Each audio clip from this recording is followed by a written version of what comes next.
네, 이번에 북한 소식입니다. 앞서서 황 의원께서도 사드 얘기해 주셨는데요.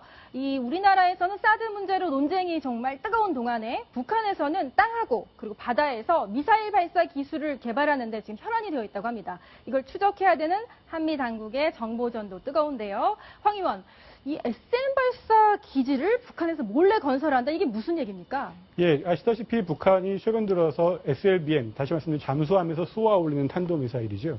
이걸 개발하기 위해 여러 차례 지금 시험 발사를 진행을 하고 있고 관련해서 많은 기술들을 축적해 나가고 있다는 사실이 확인이 되고 있는데 네. 최근에 이제 그 영국의 IHS 제이스입니다. 그러니까 상당히 유명한 군사정보 전문 회사인데요. 네. 여기서 발간하는 제이스 디펜스 위클리라는 매체에서 심포, 그러니까 지금 이미 우리가 알고 있는 SLBM 잠수함이 건조되고 있다고 알려져 있는 이 지역에서 바로 인접해 있는 2km 떨어져 있는 곳에 새 잠수함 기지를 건설하고 있다는 것으로 보이는 인공위성을 지금 보시는 바와 같이 추적을 해서 확인을 했습니다. 이거는 군사위성 사진은 아니고 민간위성 사진들을 관찰을 해서 추적을 해낸 작업인데요. IHJS의 그 조세프 버뮤데즈라고 북한 군사만을 아주 오래 들여다본 전문가가 작업한 결과물입니다. 그래서 상당히 신뢰도가 높다고 느껴지고요.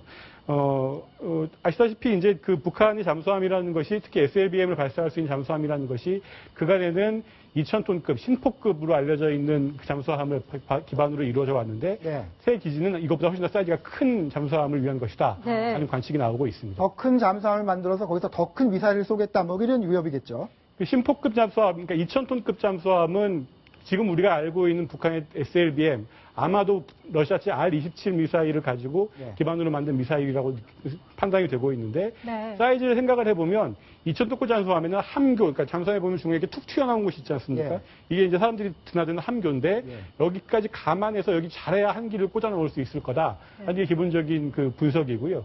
그러니까 사이즈가 더 커야 더 많은 미사일들을 만약 보유할 수가 있게 되는 거고 한 기의 미사일만을 잠수함이 갖고 있다면 그건 전략적으로 크게 의미가 없게 되겠죠.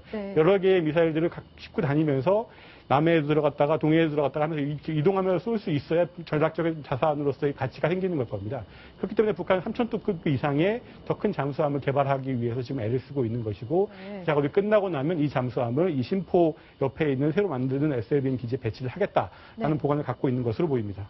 북한이 그러니까 조금 언급을 해주시긴 했는데 이 잠수함 포착하지 못하도록 별도의 은폐 수단까지 지금 강구하고 있다. 이것도 맞는 얘기겠죠? 그러니까 그 IHJS의 분석을 보면은 해군기지 부두에 잠수함이 드나드는 것을 은폐할 수 있도록 덮개 시설을 갖추고 있다는 것으로 확인이 됐는데요.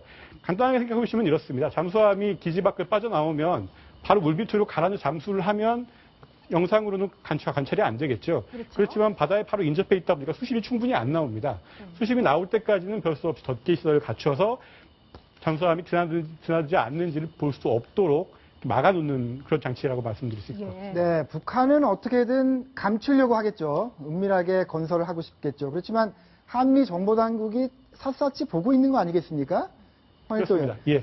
우리가 미사일 발사를 한번 예를 들어서 우리가 어떻게 북한을 정찰하고 있는지를 한번 좀 설명해 주시죠. 네, 지난번에 이제 황주에서 발사됐던 노동미사일의 경우를 지금 그래픽으로 보고 계시는데 가장 기본적인 움직임들은 정찰위성들이 주로 담당을 합니다. 그러니까 뭐 키홀 군사위성이나 SBRIS 위성들이 어떤 미사일들이 지금 어디로 움직이고 있다라는 것들 기본적인 것들을 판단을 하고 실제로 발사가 이루어지면 그 궤적을 처음으로 그 확인을 하게 되는 작업을 맡게 됩니다. 실제로 발사를 하게 되면 어떻게 또 정찰을 하게 되나요? 그렇게 되면 이제 우리의 경우에는 이제 노무현 정부 때 들여온 이스라엘제 그린파인 레이더가 지금 수용도에 배치가 되어 있죠. 그린파인 레이더가 이제 주 목적이 탄도탄이 발사됐을 때 이게 어디서 날아오고 어디로 날아가는지를 파악하기 위한 레이더입니다. 이 그린파인 레이더가 첫 번째로 기본적인 그 궤적을 잡아 나가고 그다음에 그 동해에 그 우리 이지스함이 있고 또 일본도 유사시에는 또 동해 이지스함을 보내니까요. 바다에는 이지스함이. 이지스함에 실려 있는 스파이 1D 레이더가 역시 마찬가지로 이걸 추적을 합니다. 그다음에 이번에 이제 사드 체계가 들어오면 사드 레이더. 사드 체계가 들어오게 되면 사드 레이더에 달려 있는 레이더가 또 역시 마찬가지로 추적을 해서 이 유격을 할 수 있도록 그대로 따라 나가겠죠. 그래서 그런지 말입니다. 북한이 최근에 7차례나 미사일 발사 실험을 했는데 다 새벽에 했다 그래요. 그렇습니다. 아마 우리 정찰과 관련이 된 것 같은데 북한 스스로 하는 얘기를 한번 들어보시겠습니다. 어둠도 채 가셔지지 않은 이른 새벽 발사 훈련장에 경의하는 김성훈 동지를 모시게 된. 황 의원님, 저렇게 새벽에 쏘면은 피할 수 있습니까?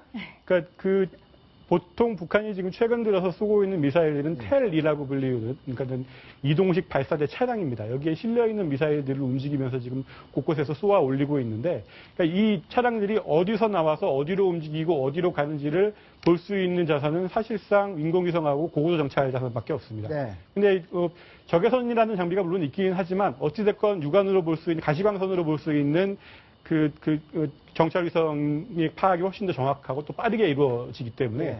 아무래도 북한 입장에서는 육안으로는 확인이 불가능한 어두운 시간대에 이런 걸 이동을 하면 감출 수 있다라고 생각을 하는 부분이 있는 것 같습니다. 그렇군요. 그 작전이 좀 먹혀든 것 같아요. 이번에 미사일 3발을 동시에 쐈는데 우리 군 당국 그리고 미군이 약간 처음에는 불확실하게 추정을 했죠. 황 의원님 어떻습니까? 그러니까 이제 사실은 좀 정나는 얘기를 하면은요. 네. 날라오는 도중에 아까 얘기한 우리가 도입한 그린파인으로 추적을 할 수가 있습니다. 예. 근데 발사 단계에는 사실 우리가 제대로 추적할 수 있는 그 장비가 없습니다. 예. 거의 전적으로 미국의 인공위성하고 이제 정찰기에 의존을 하고 있는데요.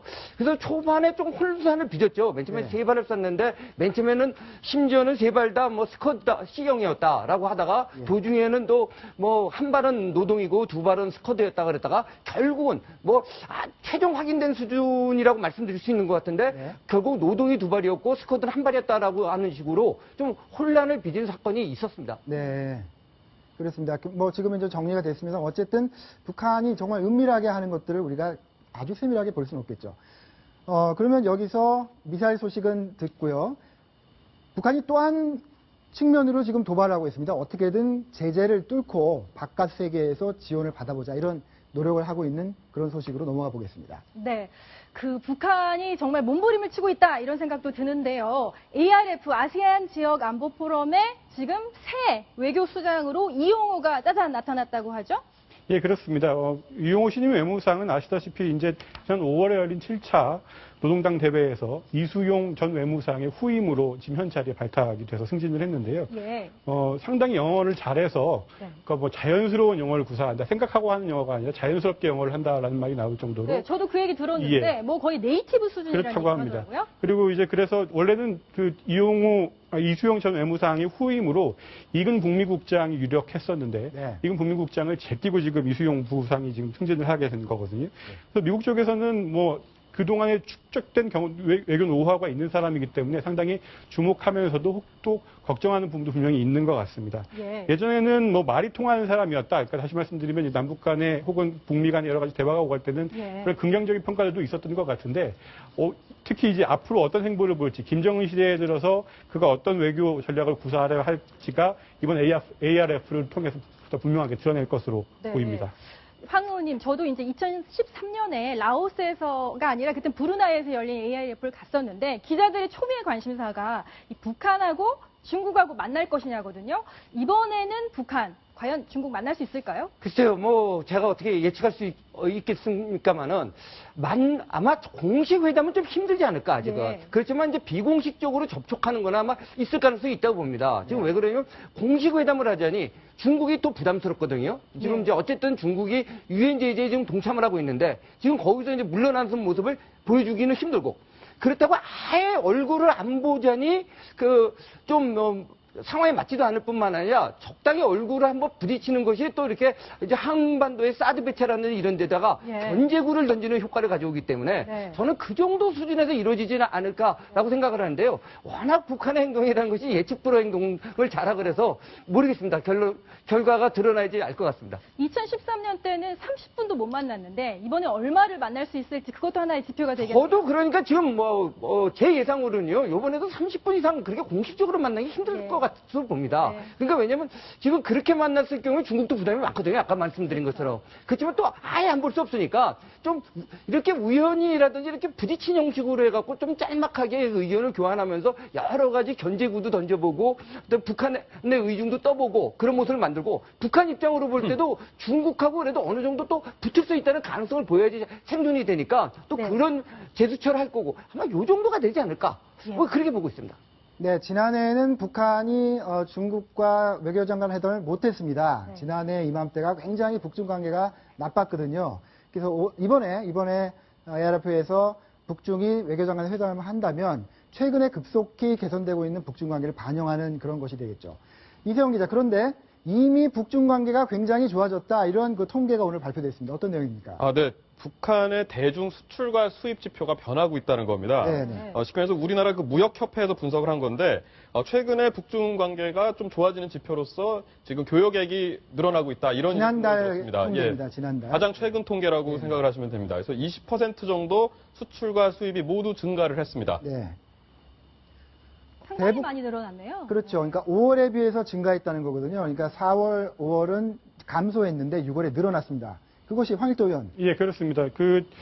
기억을 더듬어 보시면 이렇습니다. 3월 달에 유엔 안보리에서 대북 제재 결의가 나왔고 4월부터 중국이 본격적으로 여기서 나온 합의를 이행해서 국내 조치들을 취하기 시작했습니다. 네. 그렇기 때문에 이제 올해 들어서 1, 2, 3, 4, 5, 6월 달에 그 북중 교역 추이를 쭉 살펴보면 3월 달과 4월 달에는 네, 전달에 그래프가 비해서 나오네요. 네. 보시는 바와 같이 3월 달과 3월에서 4월이 확 줄었고 네. 4월에서 5월도 줄어드는 추세가 있었죠. 근데 이게 지금 5월에서 6월로 넘어가면서 갑자기 확 올라간 겁니다.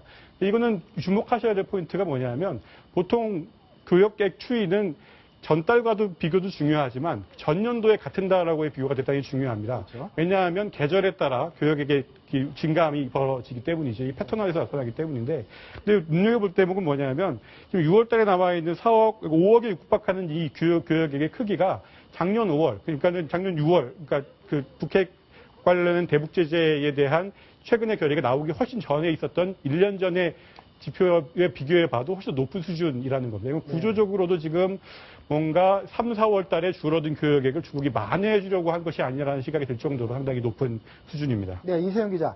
그러면 정확히 어떤 품목들을 수입하고 어떤 품목들을 수출했을까요? 그것도 좀 궁금해집니다. 네, 지난달 기준으로 북한이 주로 수출을 한 그 제품들을 보면 무연탄이 많고 네. 가장 많았습니다. 한 8,700만 달러 정도로 추산이 되고요. 네. 그다음이 의류 제품 그리고 철광 이 세 가지를 가장 많이 수출을 했습니다. 또 반대로 중국으로부터 수입을 많이 한 그 제품으로는 기차하고 자동차 관련 용품, 보일러 관련 용품 그리고 인조 필라멘트 이 세 가지입니다. 쉽게 말해서 자원과 관련된 그 제품들을 많이 수출을 했고 네. 또 북한이 이제 부족한 어떤 기차나 뭐 자동차, 보일러 이런 이제 기계용품들을 많이 수입을 했다고 생각을 하면 됩니다. 그렇군요. 그런데 북한이 또 러브콜을 보내는 데가 따로 있죠. 해외에 있는 우리 동포들을 향해서 이 러브콜을 보내면서 지원을 좀 끌어내려고 애쓰는 모양새인데 네. 노길남이라는 사람이 등장합니다. 북한의 대외 매체 한번 이야기 들어보시겠습니다. 공화국의 참모습을 실지 체험하면서 미국을 비롯한 서방 세계에서 떠도는 북인권 문제가 완전히 진실을 왜곡한 허위 선전이라는 것을 똑똑히 알게 되었다. 저기 앞서 말씀드렸듯이 노길남이라는 사람 도대체 누군 건가요? 예, 강원도 강릉 출신으로 알려져 있고요. 네. 그다음 1970년대에 도미해서 한국에서 대학교까지 나온 다음에 1970년대 도미를 해서 주로 교포 언론에서 활동하는 것으로 알려져 있습니다. 그리고 1990년대 후반에 민족통신이라는 매체를 창간을 해서 인터넷 신문을 기반으로 여러 가지 북한과 관련된 소식들을 전하고 있는 사람인데요.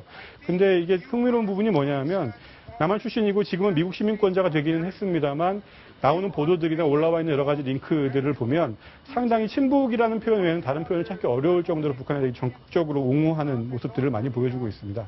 연원을 쭉 따져보면 90년대까지만 해도 이 정도 수준은 아니었는데 특히 최근 몇 년 사이에 이러한 보도 태도가 훨씬 더 강하게 늘어났다라는 분석들이 많고요. 김정은 시대 들어서 이제 김정은이 주민들에게 선심을 쓰는 여러 가지 정책들을 한 바 있지 않습니까? 그래서 평양에 건물들도 많이 짓고 이런 행동들을 많이 하고 있는데 이런 행동들을 상당히 긍정적으로 해석하고 지구상에서 가장 복지가 잘 되는 나라가 북한이다. 이라는 식으로 설명을 하는 그런 기사들과 자료들을 많이 올리고 있는 매체를 운영하고 있는 사람입니다. 네. 문제는 바깥쪽 아니라 우리 남한에 있는 종북 세력을 향해서 선동하는 그런 이야기도 있다고 하는데요. 관련한 내용 한번 들어보시겠습니다. 대한민국에서 그래도 여성 언론인 중에서 가장 애국자라고 꼽는 게 황선이에요. 대단하고 아이도 또 거기 가서 났잖아. 국조선에 가서 났습니다. 평양에서. 박근혜는 국제 예요. 네, 안팎으로 북한의 움직임 정말 바빠지고 있는데요. 우리 당국도 정말 머리를 모아서 이에 대응해 나가야 되겠습니다.